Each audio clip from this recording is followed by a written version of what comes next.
Magsipo tayo sandali. No? Muli mga kapatid, good morning po sa inyong lahat. Hindi ko alam kung kapag tayo po'y nagdiriwang ng misa, ay inyong napapakinggang maigi yung pambungad na panalangin naming mga pari, yung opening prayer. Kasi yung pong opening prayer sa misa ay nag-aanyaya sa atin na tignan kung ano ba talaga yung paksa ng ating pagdiriwang.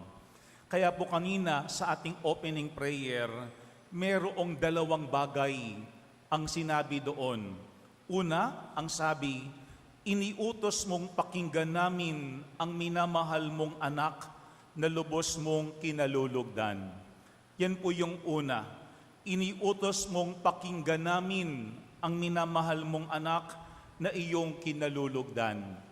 At pangalawa, ang sabi natin kanina sa ating opening prayer, kami naway lumigaya sa pagkakita sa iyong liwanag. Kami nawa ay lumigaya sa pagkakita sa iyong liwanag. Tingin ko mga kapatid, yan ang dalawang grasya na kinakailangan nating hilingin sa Panginoon ngayong panahon ng Kwaresma. Yung una, yung grasya na ating mapakinggan ang tinig ng kanyang anak na si Jesus. Kaya nga po sa ating ebanghelyo, nung nagbukas ang langit, merong tinig mula sa alapaap ang nagsabi, ito ang minamahal kong anak na lubos kong kinalulugdan. Pakinggan ninyo siya.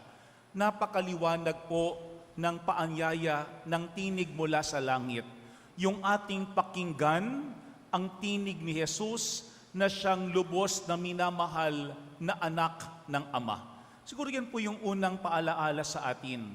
Yung pong ating first duty bilang Kristiyano ay hindi yung mag-anyaya sa ating kapwa patungo kay Jesus. Ang ating first duty bilang Kristiyano ay hindi lamang yung maglingkod sa ating kapwa. Kung hindi yung ating first duty bilang mga Kristiyano ay pakinggan si Jesus. Yan po yung unang paalaala sa atin. Kasi kung ating hindi pinapakinggan si Jesus, paano natin maaakay yung ating kapwa patungo kay Jesus? Kung ating hindi pinapakinggan si Jesus, anong uri ng paglilingkod meron tayo sa ating pang-araw-araw na pamumuhay? Kaya yan po yung unang grasya na kailangan nating hilingin sa Panginoon, na sa bawat araw ay ating mapakinggan si Jesus. Siguro po sa ating panahon ngayon, napakaraming tinig sa ating paligid. At ang tanong, saan ba nanggagaling yung mga tinig na yun? Ano ba ang nabubuo sa ating mga kalooban ng mga tinig na yun? Pero sa isang banda, ang magandang tanong ay, talaga bang sila ay tinig o baka sila ay ingay lamang? Kasi magkaiba po yung tinig at saka yung ingay. Pag sinasabi nating ingay, walang kwenta, walang katuturan, ingay lamang. At sa ating panahon po ngayon, napakaraming ingay sa ating paligid. Pero maganda po yung paanyaya ng Panginoon sa Ebanghelyo, na ang sabi sa ating Ebanghelyo, pakinggan si Jesus. Pakinggan yung tinig ni Jesus. Pero ang panahon po ng Kwaresma, mga kapatid, ay panahon para tayo bumalik sa ating mga puso. Kasi merong magandang sinabi sa San Agustin tungkol dyan. Ang sabi na San Agustin, do not have your heart in your ears, but your ears in your heart. Huwag daw nating ilalagay yung ating mga puso sa ating tainga. Kasi baka may mga pakakataon, lahat ng ating mga naririnig sa ating paligid, siniseryoso natin. Baka kada kibot, lahat ng binubulong ng kapwa at kapitbahay natin, pinapaniwalaan natin.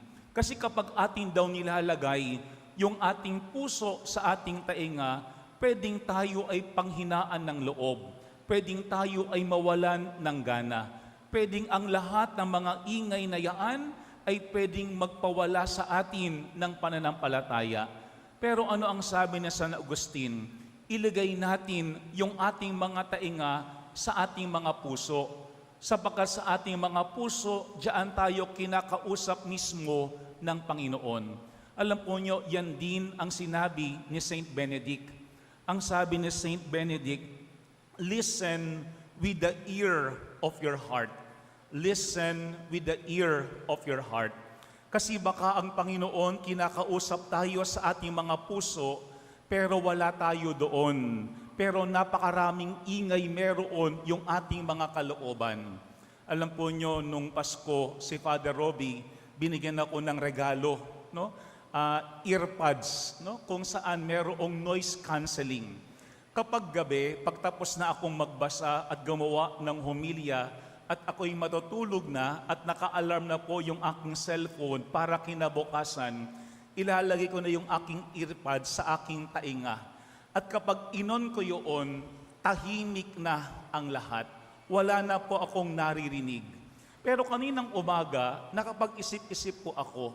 Ang sabi ko, napakadaling tanggalin yung ingay mula sa labas. Pero ang tanong, kamusta kaya yung ating mga puso, yung ating mga kalooban? Mas mahirap tanggalin yung ingay na namumuo sa ating mga puso. Kung meron lamang sana na hindi earpods para sa ating mga tainga, kung hindi sa ating mga puso, baka yun ang ating mas kinakailangan. Bakit? Kasi kapag napakaingay ng ating mga puso, kahit ang Panginoon na nagkasalita, ay ating hindi na mapakikinggan. Yan po yung unang grasya na magandang ating hilingin sa Diyos, hindi lang sa panahon ng Kwaresma, kung hindi araw-araw, na sana ating mailagay yung ating mga tainga sa ating mga puso. Huwag lamang yung ating mga puso sa ating mga tainga. Sapagkat ang unang grasya na napakahalaga ay yung ating mapakinggan si Jesus. Kasi ang tinig ni Jesus ang siyang magpapaunawa sa atin at magpapakilala sa atin tungkol sa Ama. Maganda ding ating tignan ang ating mga sarili. Ano bang uri tayo ng tinig sa ating pamilya o sa ating kapwa? Baka tayo hindi tinig. Baka minsan tayo puro ingay lamang. Pero ang tanong, saan ba natin dinadala yung ating kapwa? Ano ba ang ibinubungan niyaan sa bawat isa? Yan po yung unang mahalagang grasya, to listen to Jesus. Pero pangalawa, sa ating pong pambungad na panalangin, ang pangalawang mahalagang grasya ay yung ating makita ang liwanag ng Diyos. Alam po natin mga kapatid, sa ating ebanghelyo nung dinala ni Jesus ang mga alagad sa bundok ng Tabor, nakita ng mga alagad ang kanyang kaningningan. Ang sabi sa ating ebanghelyo, nagliwanag na parang araw ang kanyang mukha at pumuti na parang busilak ang kanyang damit. Alam po nyo, mahalagang tagpuyaan sa ebanghelyo. Bakit? Sapagkat pagkatapos po ng magandang pangyayaring yaan, bababa pa rin ng bundok si Jesus, pati yung mga alagad. Haharap pa rin sa pagdurusa sa kamatayan si Jesus, pati yung kanyang mga alagad. Pero ito pong pagbabagong anyo, mahalagang pangyayari yan. Bakit? Kasi dito nakita po at pinakita ni Jesus sa kanyang mga alagad ano ang mangyayari pagkatapos. Pagkatapos na siya ay magdusa at mamatay, ando doon yung kanyang kadakilaan. Para bagang ito pong transfiguration ay preview, spoiler alert. Parang sinasabi ni Jesus, ito talaga yung ending. Pero yan din po yung paalaala sa atin. Kasi minsan iniisip natin, kapag mahal natin ang isang tao, dapat siya'y ating iniingatan. Dapat yung ating minamahal ay hindi dapat nasasaktan.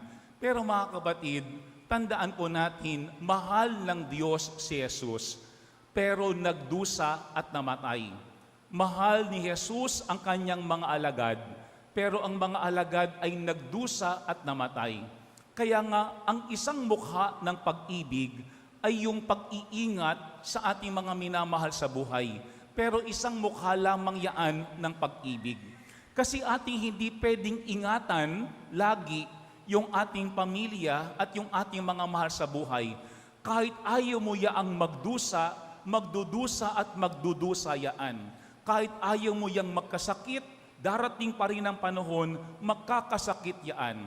Pero mga kapatid, huwag nating kalilimutan, isa ding mukha ng pag-ibig ay ano?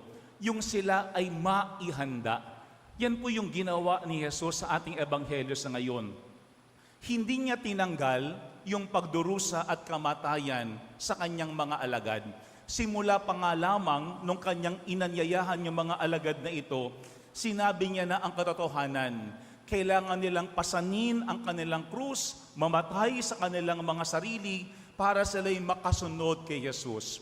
Pero sa ating pong ebanghelyo, ano ang ginawa ni Jesus? Hinanda niya yung kanyang mga alagad.